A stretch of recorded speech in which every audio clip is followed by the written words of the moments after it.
So today I'm going to show you how to cast on using the cable cast on method. So first, with your yarn, we're just going to create a slip knot. So just wrap your yarn over and then pull through the loop.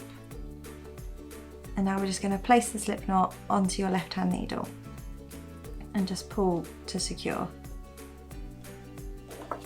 And then with your right hand needle, we're going to go from the bottom of the loop and then through to the back, so your needles cross over.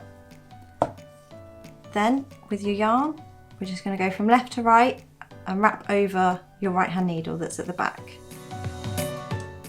Then we're just going to push the right hand needle back underneath and through to the front. Then with the loop on your right needle, we're just going to place this onto your left hand needle and then just pull to secure. And now you've got 2 stitches. And then for your next stitch, we're just going to place the right hand needle in between your 2 stitches. Just going to go straight through the middle, and then we're just going to again wrap from left to right,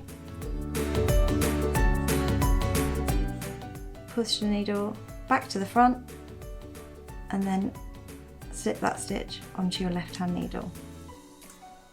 And again, we're just going to go through. If you prefer, you can use your right hand to move the yarn. So again, you just want to make sure you're going from left to right. Push that right hand needle through to the front and then slip it onto your left hand needle.